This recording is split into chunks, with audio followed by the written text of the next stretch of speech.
Welcome back to the latest episode of CS 340, Machine Learning and Data Mining. My name is Frank Wood. This is Payman Golami, and we're going to talk about, in the second half of the lecture today, probabilistic classification. To start, I think everybody in the waiting list is in. Yay. Don't forget the course webpage, and in case you'd forgotten, there is a homework due tonight. Last time we talked about a bunch of really important concepts, albeit possibly in a confusing way at the end of the lecture for sure.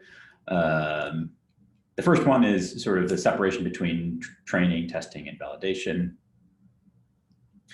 So we all know the training step at this point, right? In the training step, you have a set of training examples with labels, right?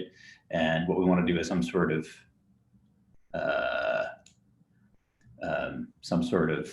procedure that outputs a model that maps from one of the arbitrary input labels to an estimate of the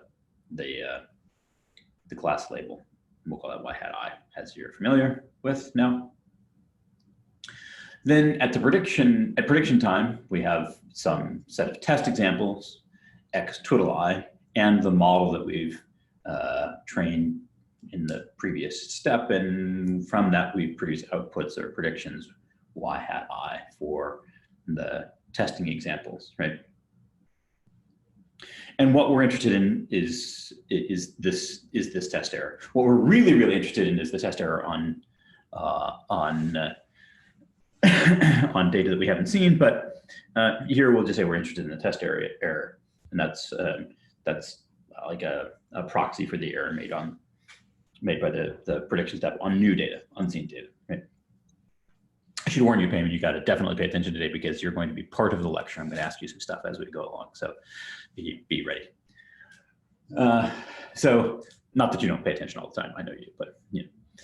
So last time we also talked about the fundamental trade-off where we decomposed the test error in a kind of silly algebraic way to get a fundamental trade-off that looks like the bias variance trade-off, but is more direct, where we said that this test error is equal to the training error plus some approximation error, where the approximation error is just E test minus E train. And we know that this training error goes down as the model gets more expressive or complex or complicated, so on and so forth, right? An example we had of this was that the training error goes down as the decision tree gets deeper. But we know because of overfitting that this approximation error actually will go up as the model gets more complicated, right? In other words, the training error becomes a worse approximation of the test error as the model gets more complicated. We talked about the golden rule, which is don't look at the test data during your training. That's totally not cool. And we talked about ways to sort of do hyperparameter selection or otherwise train model parameters that would otherwise be difficult to do, or I guess non-model hyperparameters, by looking at what we would call a validation error. So we can approximate this test error with the validation error. And it's what we compute on a set of training examples that we hide during training. Like, in other words, we actually set aside a validation set, and we took our data and we split it into the train component and the validation component. So the idea for hyperparameter selection was that we'd find the decision tree based, we'd find the decision tree or train a decision tree based on the training rows, and then we'd compute a validation error on the validation rows, and we would use typically the validation rows to choose hyperparameters like the depth of the tree, optimizing the validation error, which brought us to talking about optimization bias, where if we evaluate the loss function or we look at certain parts of the data too often, we could inadvertently end up optimizing to a specific data set or the specific validation set, meaning that our model won't generalize well. And this is when we start talking about overfitting to the validation set. So because we look at the validation set relatively infrequently, we usually get less or lower optimization bias than the bias that we get when we look at the training error, where we might look at 20 values of depth for a decision tree, but we'll look at millions of possible trees when we're training trees. But we can still overfit on the validation set, which is unfortunately common in practice. because the validation error is only an unbiased approximation of the test error, only if you use it once. If you start optimizing with respect to it, you'll start to overfit the validation set, right? And this is really important. We talked about this and when we grew the number of test answers from 10 to 100 to 1,000, right? This is most important when the validation set is small, because the optimization bias decreases as the number of validation samples increases, right? So there's a tension, right? Because you're going to get a fixed amount of data, and you need to chop off some tests for your to estimate your test error, your generalization error. But then you want to use as much data as you can for validation, and you also want to use as much data for training as you possibly can. Cool. And remember that our goal is to do well in the test set. This is new data, ideally data we have never ever seen before in deployment, right? Not the validation set where we already know the labels. So using payment as a proxy for the entire class, and I'm happy to see comments stream by while we're doing this. We're going to play a little game right now, which is should you trust me? The slides will be written in the third person perspective, but I'll be the bad guy here. Okay, so payment. There we go. And you're the purchaser. I'm the machine learning consultant / builder of models. Okay. Okay. Scenario one. I build a model based on the data you gave me. Okay, so you gave me some data. You want to predict something, so on and so forth. I build a model, right? And it classifies your data with 98% accuracy. So I claim that it's going to get 98% accuracy on the rest of your data, and I hand you the model back. Should you trust me? Do you buy my machine learning model? No, I think because you're reporting the training accuracy, right?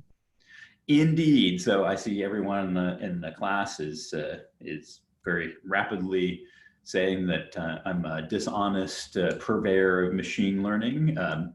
So yeah, I'm reporting the training error. This has nothing to do with the test error. In other words, I could totally overfit and build a really, really deep decision tree.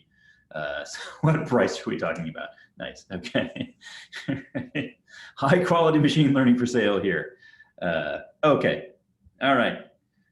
So why probably, right? Well, actually, maybe the problem is really simple, right? Or maybe actually literally the first thing that I tried worked at 90%, 98% accuracy, and I only looked at the data one time. Like I just made up a rule and it worked 98% of the time. That's probably, I'll use my, it's like classifying whether or not I get sick if I have shellfish, right?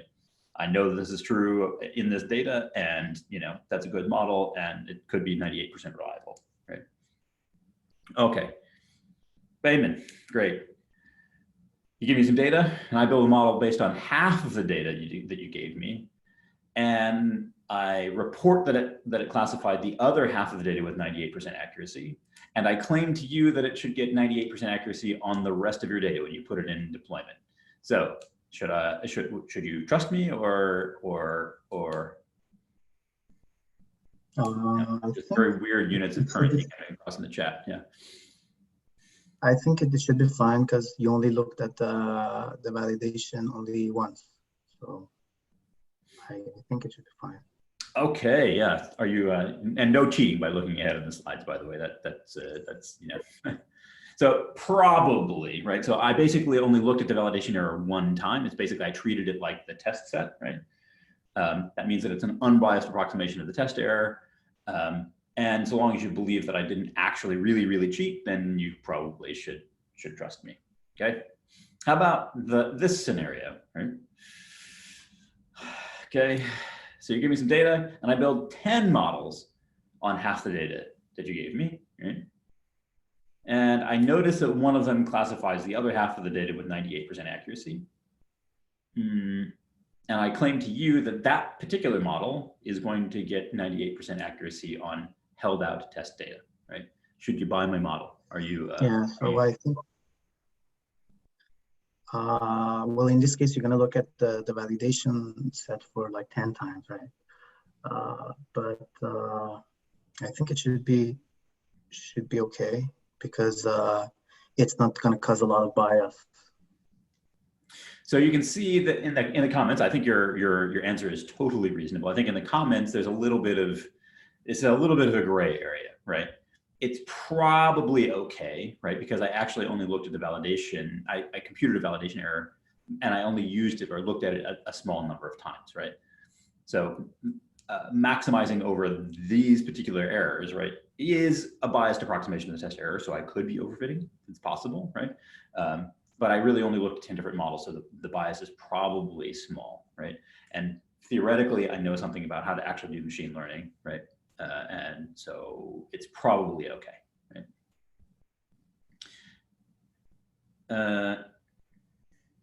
I think it's either this is the last one or maybe there's one more, okay? So you give me some data, I build 1 billion models based on half the data you gave me, right? One of them classified the other half of the data with 98% accuracy. Yeah. You don't buy it? You know. I won't. Okay, you won't buy it. Okay. I think it's well, you look at the validation error for a lot of times, like a huge amount of times. So I think it's going to be biased. It's probably not okay, right? So I computed a validation error like a lot of times, right? So it's very likely that one of them is just going to work by chance, right? So again, why? Probably, maybe the billion models are each individually super simple, so the estimate might actually be reliable and okay.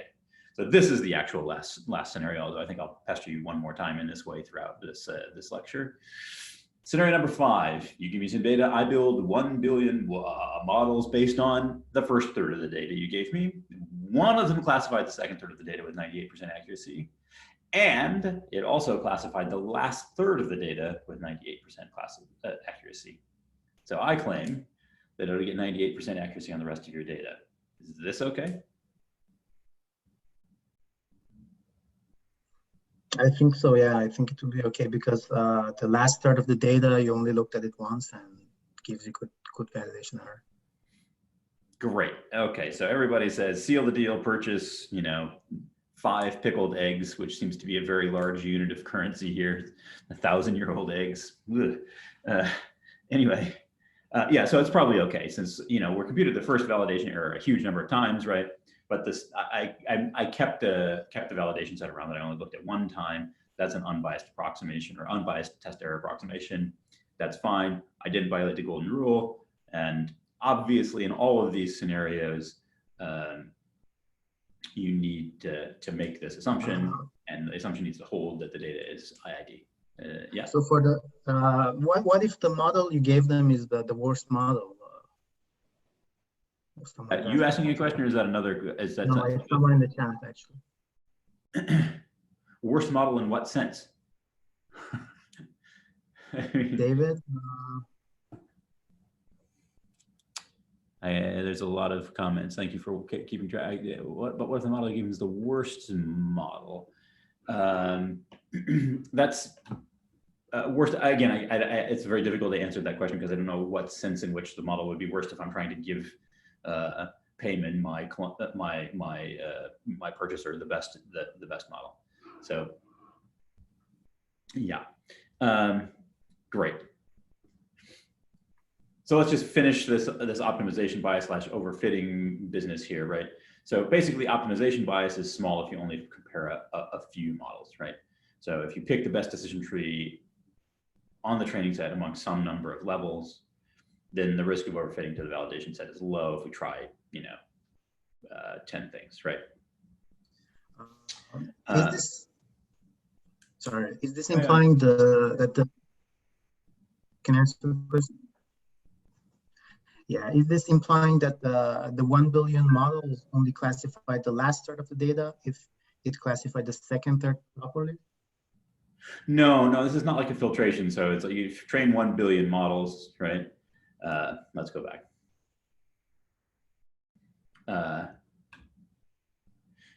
So you train 1 billion models, right? And then you look at their validation loss, all of them, right? On a second third of the data, right? Then you pick the best one there, and then you run that same classifier on the third data, the third third of data, right?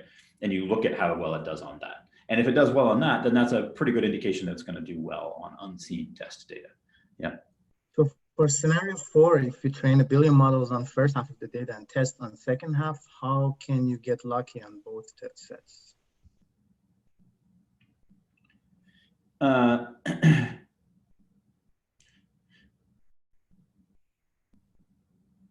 So it's not about getting lucky on both sets. And that's a good question, I guess, right?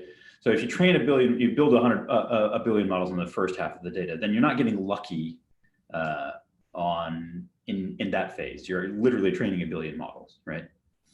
But then you're using the validation set to select amongst them, but you're selecting amongst 1 billion different models, right?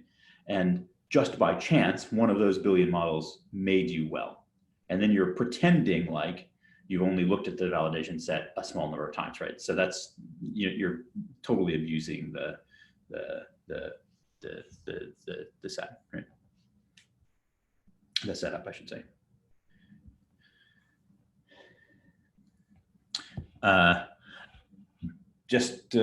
so hold on, let me see. I can't do this. Never mind. Okay.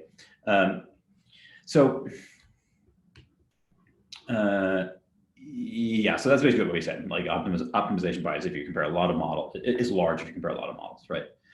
And if you use a second validation set, you can use this to detect overfitting, right? Obviously, I already said that there's this tension between the size of the validation set and the size of the training set, right? Optimization bias shrinks as you grow the size of the validation set, right? So that chances that you get lucky with that 1 billion models goes down if your validation set is really, really big. But if your validation set is really, really big, then your training data set will be small, and this is not ideal, right? As a sort of a fun aside, this is one of those tan slides, right? Optimization bias leads to publication bias. And this is really scary in the context of the COVID vaccine trials that are taking place right now, right? So suppose that you have 20 researchers that perform the exact same experiment, and they use a frequentist hypothesis test with a rejection level of some null hypothesis at 0.05. Then how many times would you expect out of 20 one of the experiments to succeed or yield results that are significant? 1, exactly, right? So, so 19 out of the 20 of these experiments would find that their hypothesis is not supported or should be rejected under, but the 1 out of 20 will find a significant result and publish a paper about the effect, right? This is the same thing as optimization bias, right? And it contributes to publication bias, and it contributes to many of the things that are reported actually being wrong, right? So you could also ask, like, this validation procedure is kind of wasteful, right? You have this set data that you could be training on sitting out there, and you're not really using it when training.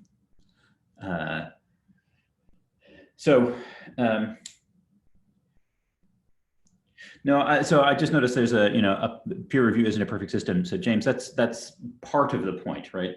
I don't want to dwell on this. The point of this is that if you're testing the same hypothesis over and over and over again, and you know that the rejection rate it suggests that 1 in 20 will get through, then if you test the same hypothesis 20 times, 1 will get through, and that will pass peer review, and it will be a statistically significant result. But by virtue of the fact that you've queried the same objective many, many, many times, the fact that you got lucky with one particular data set means that peer review is totally fine. You did the experiment, you found a statistically significant result, and everything is totally fine. It's just a meta problem. It's not a peer review problem. It's like how many times has this experiment been done problem, right?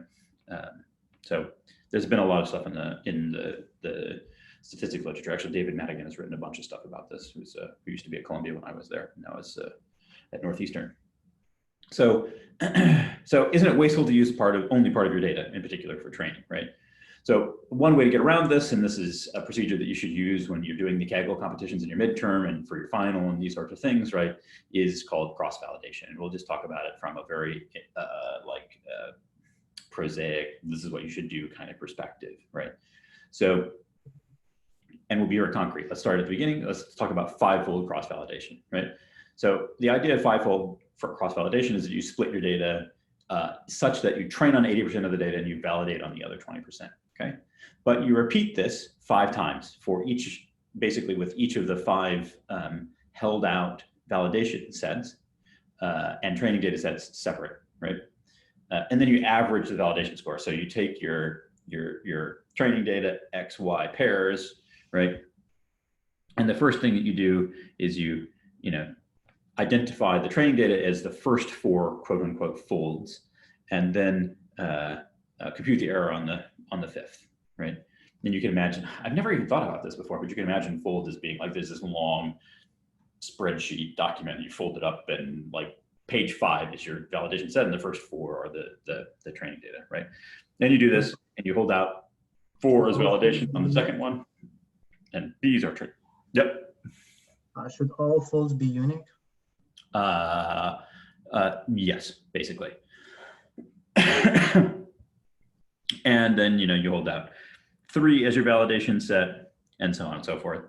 And then you take the average of the 5 errors as an approximation of the test error.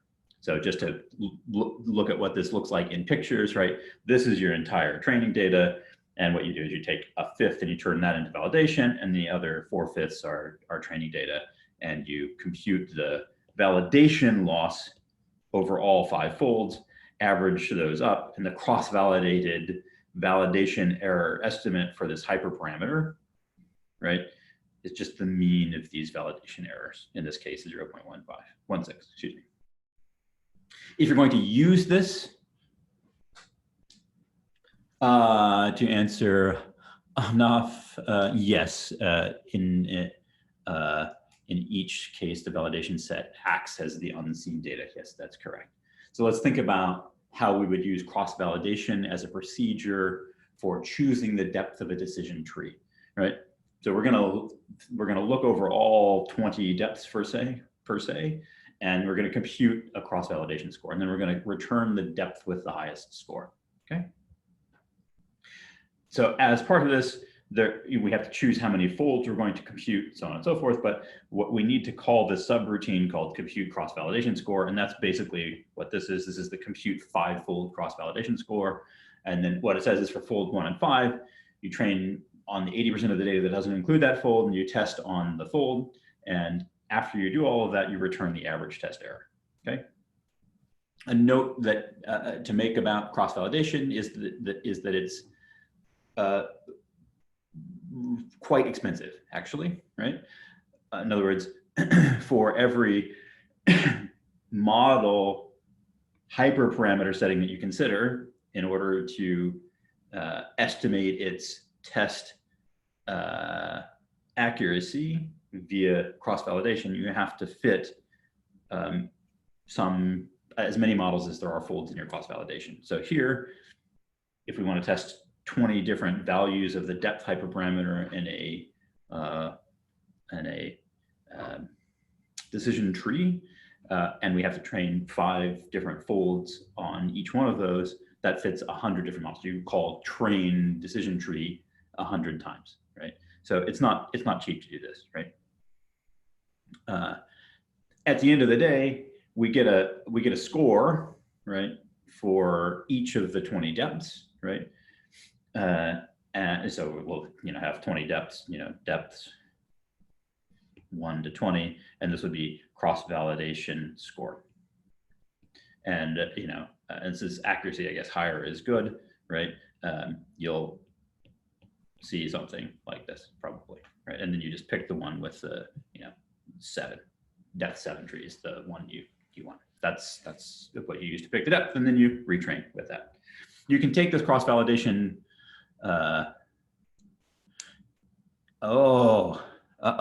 Isn't it? Yeah, let's not identify this student because clearly they haven't been watching the videos. They've been doing homework instead, or haven't been to lecture, right? Isn't it better to have more depth? Yeah, Akeem, yes, that's true. So more depth is not necessarily good because that means that you're going to overfit. There's going to be optimization bias. Like in other words, with greater depth, remember, If you have an infinitely deep tree or a very, very deep tree, you can fit your data perfectly. But that's not necessarily going to generalize well due to basically the coupon collecting problem. Like the subdivisions of space are so small that you're not going to have enough data to actually make accurate estimates. Okay. So you can take the cross-validation idea further, doing k-fold cross-validation, where obviously you can pick the number k. What's the maximum value of k you could do?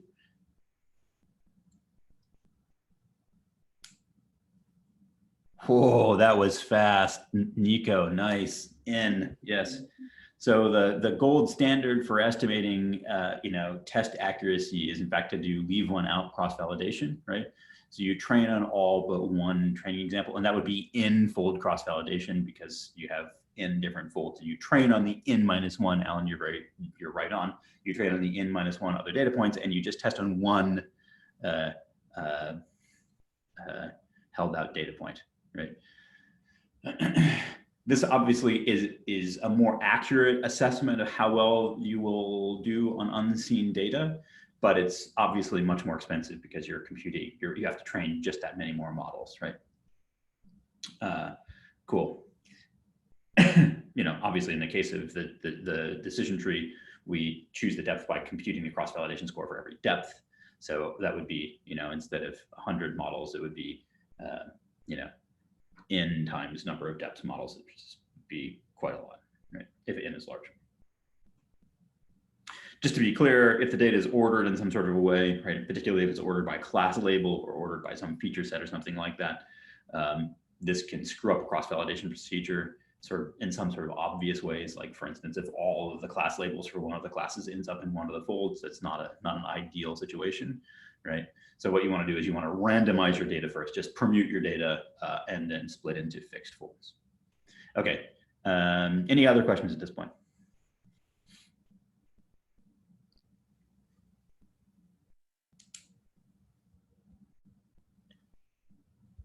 So if I have a question, if one of your validation, like one of your cross validations is has much less accuracy than the other ones, does it mean that you have a data problem that you need to fix? Or so what was the question?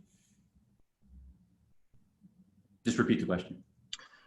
If in one of the like folds you're getting much less accuracy than the other ones, what does this imply? Does it mean that you have to go and you have a data problem, you have to fix a problem with the data? Or if your folds are truly randomized, this is pretty unlikely to happen. But it suggests what it would suggest to me more than anything is that there's some imbalance that has occurred in that particular fold, either label imbalance or some feature imbalance or something like that. And really, what you're saying is the average cross-validated estimate, is the mean cross-validated estimate what you should use, or should you use an estimate of the of the validation error that is robust to outliers? That's also another way you can think about that, right?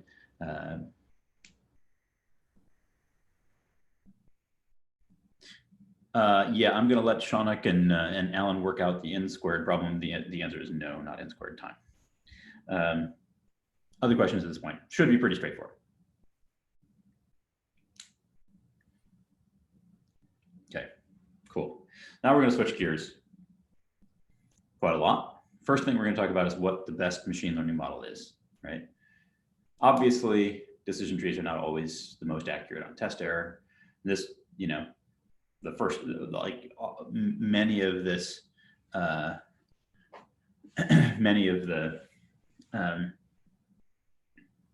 questions that come up in students' minds at this point are like, what is the best model, right? What models are we going to be considering? Is their best model?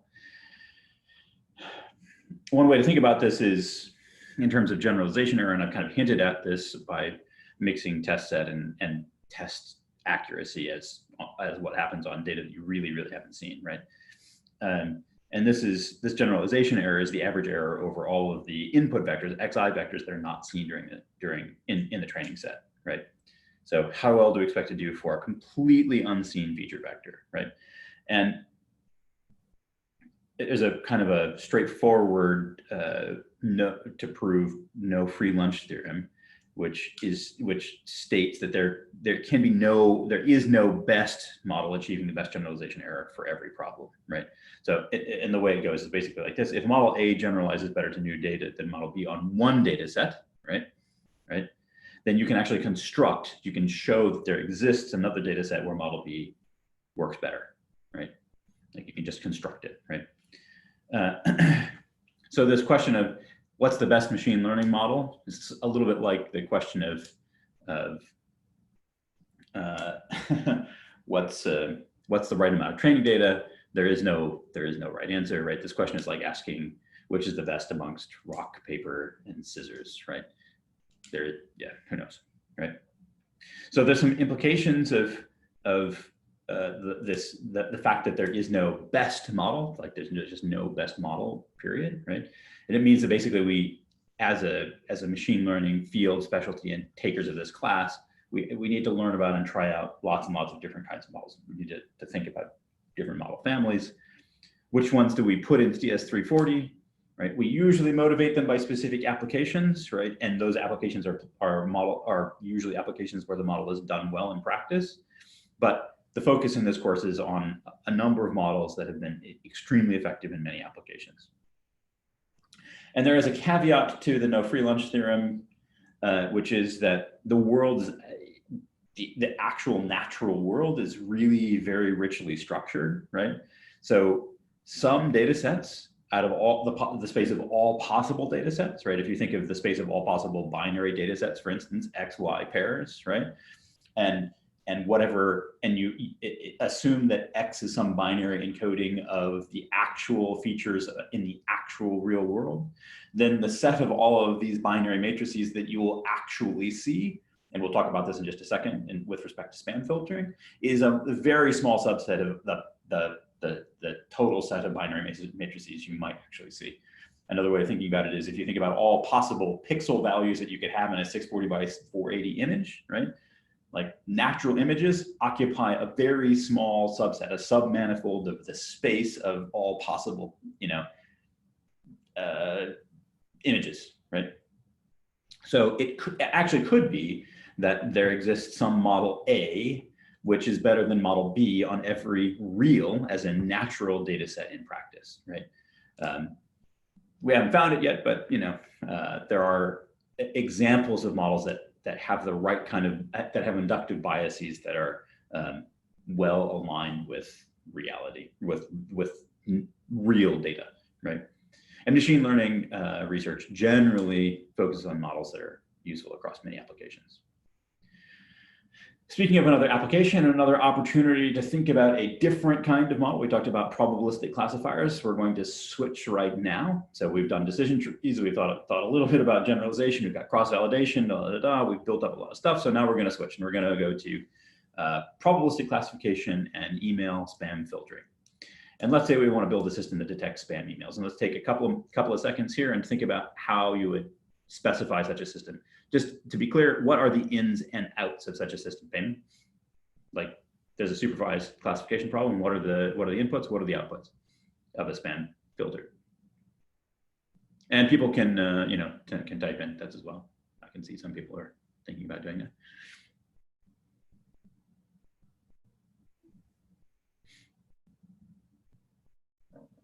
Payman? I think the input is going to be like the input is basically the words of the email, like the transcript of the email, and the output is going to be the classes that whether it's a spam or not. Great. Okay, so the input is going to be an email. We're going to featureize this email in some sort of a way, exactly, and the output is going to be whether or not it's spam, right? So like in any supervised learning setup, where do we get the outputs from? If you actually want to like it to be to get the actual to understand if whether it's spam or not. There you go. William's got it. Shaunik's got it. Dominic's got it. Yeah, absolutely. It's human labels, okay, right? So what is spam or is not spam is in the eye of the beholder, right? I could make all sorts of inappropriate jokes right now about what emails that would occur to be spam, what would appear to be spam to younger generations might not be spam to me, for instance, right? But I won't do that because I value my job. Anyway, so this is how we formulate this problem as a supervised learning problem. We have some input space, which is the email, the body of the email, something like that. And the output space is the label, which has been derived by some human labeling process. Often now in the user interface where you just click whether or not an email is spam or not, right? Great. So the idea is we collect a large number of emails, we get users to label them either in a UI or not, right? Here we're going to use yi equals 1 if email I is spam, yi equals 0 if email is not spam, right? And we're going to use some sort of feature extraction. Here we're going to just talk about bag of words to keep things simple, right? So we talked about bag of words in the very, very beginning. So we extract features of each email, like bag of words, and we're going to say xij is 1 if the word j is in email I, xij is 0 if it is not. So we can look at, for instance, this email right here, and it's got the word $sign in it, it's got the word hi in it, and it's got the word Vicodin in it, right? Probably spam, right? This email has got the words hi, CPSC 340 in it, and despite my best efforts to tune my spam filter this way, it's probably not spam. I mean, train it the other way. Anyway, cool. Great. So you can ask, are there better feature representations of emails than bags of words? Yes, you could do some sort of RNN encoding or LSTM encoding if we're going to talk about, fancy, neural encodings of string data.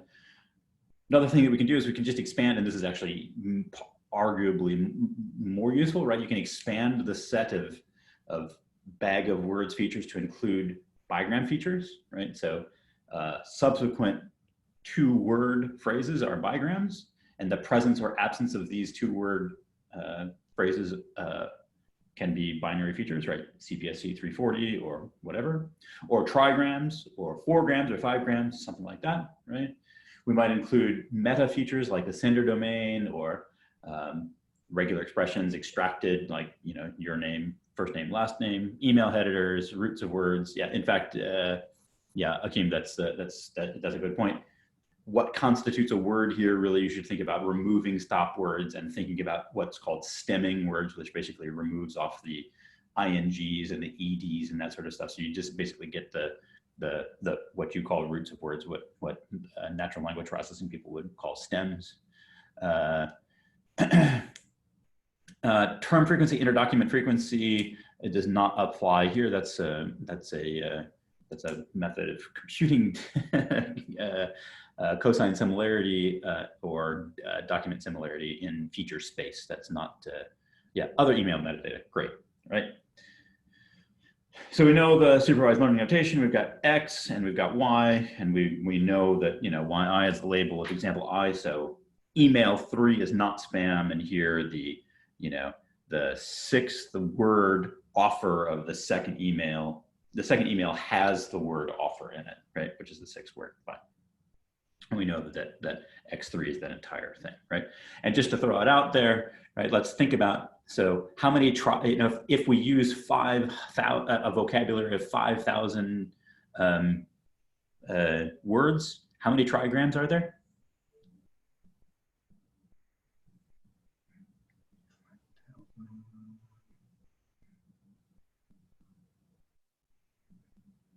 C3. Is that hexadecimal? Not 5,000 choose 3. It must be adjacent, yeah. 5,000 divided by 3, nope. Factorial, no. 4,998, no. Bayman, come on. 5,000 minus 3, no. 5,000 to the third, it's exponential, yes. 5,000 cubed, there you go. Exactly. So a lot of different trigrams, okay? So these feature vectors can be very, very large once you start putting bigrams and trigrams and these sorts of things. And then you wanna think about this in just a sec for a little while, because that's actually kind of one of the things that makes machine learning actually work, okay? So we're going to use very, very, very large feature sets, and those very, very large feature sets are going to make classifiers work well, okay? And this is a kind of a one-off comment here, but it's worth pointing out. Like if you have 5,000 cubed features, or 5,000 cubed features plus 5,000 plus metadata plus whatever, right? Then you only want to store the non-zero features, right? And you can do that by just literally, remembering where the ones are, right? Akeem, do we need more examples than 5? Well, okay, and maybe is the answer. We'll get to that. But if we want good estimates of various quantities, for now, let's think yes. We want to solve the coupon collecting problem, but this is actually a beautiful question to ask based on what we're about to do, okay? So for many, many years, and still today in some systems, the best spam filtering methods used what's called naive Bayes. And naive Bayes is a probabilistic classifier based on Bayes' rule, okay? And this naive Bayes classification tends to work well for problems with data that comes in the form of, that has features that come in the form of bags of words, okay? And it's been used in modern applications. It's used a lot still. So probabilistic classifiers model a conditional probability. In particular, training a probabilistic classifier means estimating this conditional probability, or these conditional probabilities, I should say. The probability that a email with feature vector values xi is either spam or not, right? So yi is in 0, 1, let's not forget, and xi lives in 0, 1 to something really, really big, okay? It's in a very high dimensional vector space. The question is, if a message has particular words xi, i.e. a particular feature vector value, really long, what's the probability that the message is spam? And the body of the program that we're going to induct from our training data looks like this. It says, if our conditional probability estimate that we're going to learn from the data that that particular email is spam, given its features, is greater than the probability that it's not spam given the same features, right? Then return spam. Otherwise, return not spam. Okay, cool.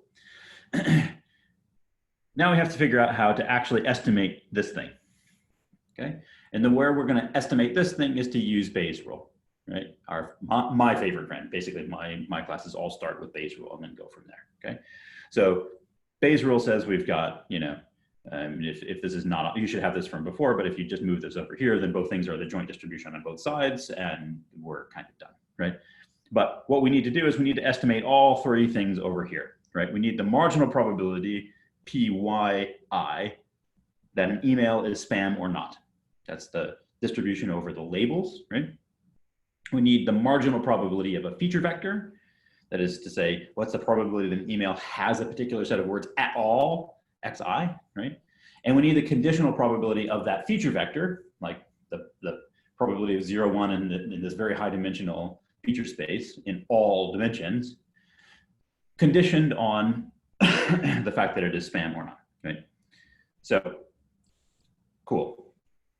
And Akeem's point is directly relevant, because if you think about it for very long, estimating either of these conditional probability distributions is exactly the problem that he identified, because basically there are a very, very, very large number of coupons that we need to collect here. And if we want to actually estimate this probability, we need data basically in all of them.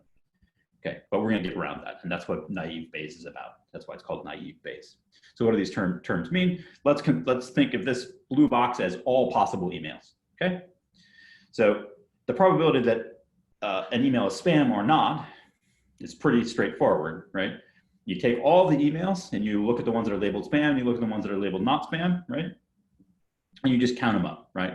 So our maximum likelihood estimate of the marginal probability that an email label is spam is just the number of spam messages divided by the total number of messages.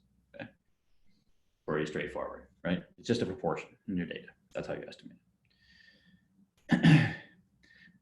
P of xi is a little more difficult. If you think about what that is, right? So we have to look at the number of emails that have exactly the value in feature, like the features xi out of all emails, right? And that looks like this, right? So we have all emails and we identify and count specifically those emails with features xi, exactly features xi, and then divide by the number of emails total, right? And this is very hard to approximate because we've got D words, we need to collect 2 to the D coupons. And that's just to see each word combination once, right? And that's not going to work well, okay? But it turns out that we can ignore this particular term, right? Because if we look at the structure of the program, naive Bayes returns spam when the conditional probability of it being spam given the feature and the condition is greater than the conditional probability of it being not spam given the feature vector, right? And if we just use Bayes' rule, in other words, we take this thing up here and plug it in, right? We've just replaced this with what's up above and not the equivalent thing with not spam, right?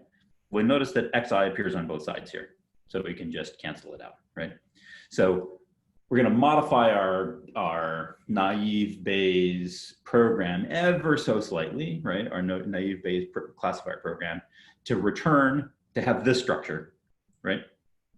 To return spam if the product of these two estimates is greater than the product of these two estimates for a particular email.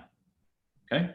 Now we only have to estimate this, which we already know how to do, this marginal probability spam, and we still have to estimate this thing, right? We have to estimate the conditional probability of a feature vector, the set of words, given that an email is spam and given that it's not spam, right? Well, this is actually really no easier because it's kind of the same problem, right? You have to, in order to estimate this conditional distribution of xi given that y is spam, you can only look at the emails that are spam, and then you identify those emails that have exactly features xi and you divide by the number of spam messages. Okay, so it's actually making the coupon collector problem harder in some sense. But we can do something by making an assumption. So naive Bayes classifiers make a huge assumption that makes things easier, that still works, okay? And the assumption is that if we use this notation P of X for the entire feature vector, given Y, right? We assume that this is the product of P of X D. I guess we use, yeah, I'm switching notation on you, but you'll deal. Where this is the dimension of the features, I should probably use xij, I think is what we do in the class, right? If we make this assumption, basically this joint distribution of the feature vector, we say it's just the product of all the conditional probabilities, the marginal conditional probabilities, right? In other words, we assume all features xi are conditionally independent given the label, okay? Cool. So this assumption is basically like, if you know it, once you know it's spam, then the probability that Vicodin appears in the email doesn't depend on whether or not 340 appears in the email. This is not true, but it's an assumption we make, and it often works well in practice anyway. But the nice thing is that we only need, when we're training this naive Bayes classifier, we only need to estimate these very simple conditional probabilities, right? Okay, so how do we do that? Well, we look at all the emails that are spam, and we see which ones have Vicodin and which ones don't have Vicodin, and we just compute that ratio, right? Okay, and that's what we show here, right? So it's just the probability that Vicodin is 1, given that spam is 1. This is the number of spam messages with Vicodin over the number of spam messages. Done. Okay, cool. This is still a maximum likelihood estimate, and we'll talk about how to derive this later. Okay, whew, just in time. Okay, well, I'll take questions after the summary, but let's summarize right now.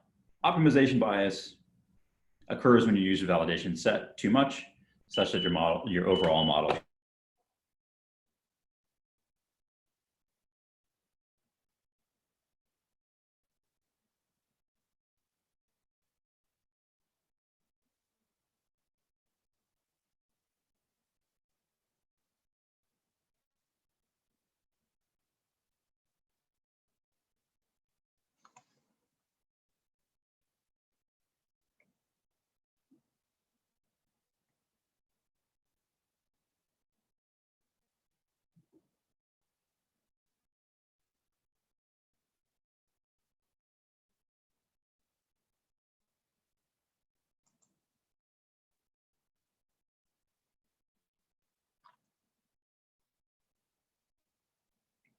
I think you're muted, Frank. thank goodness it came back. I'm very sorry, everyone. I touched my monitor and everything went away. So in summary,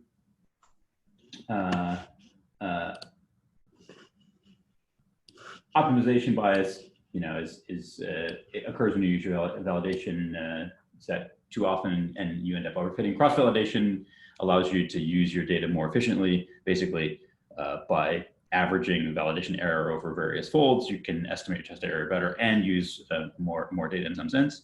There is a no free lunch theorem. Basically, the take home from that is that there is no best ML model, so we have to think about lots of different kinds of ML models and evaluate them in probabilistic settings. Probabilistic classifiers estimate a conditional distribution of a label given data, right? And do this via via Bayes rule, actually fitting a generative model, class conditional generative model. Naive Bayes is a simple probabilistic classifier based on counting. And in order to make it work, in order to make the estimation feasible, certainly at the level of 340, is that we make conditional independence assumptions that make training practical.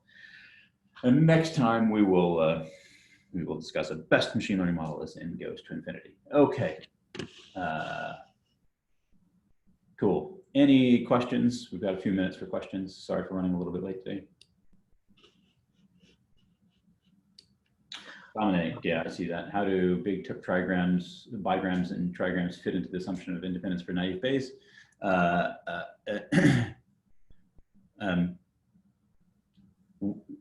Again, the features are assumed to be independent, which of course, as soon as you start making trigrams and you know that you're violating the naive Bayes assumption straight away, because if you have one of the words in the trigram in the document, if you have a trigram in the document, then you know that all three unigrams must be in the document. But the conditional independence assumption disrespects this. Okay, it still yeah, it just disrespects that. Are you hearing me twice by any chance or no? No, it's good. Okay, good. Is there any way to use conjugate priors for naive Bayes? Oh, this is lovely, Alan, and it's super fun. The long and short of it is yes, and we're going to see a very elegant and sort of like brush it under the carpet way of doing this. But basically, when we do regularized estimation, we are actually going to be implicitly using a conjugate prior, and yeah, basically using a Dirichlet prior on top of a multinomial likelihood, and that will result in smooth conditional probability estimates. So the answer is yes. But see if I challenge you, Alan, to see if you can identify where this happens later on in the course.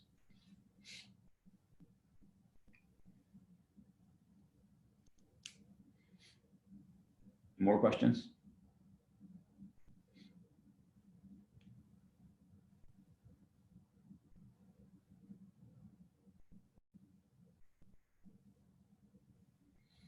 All right.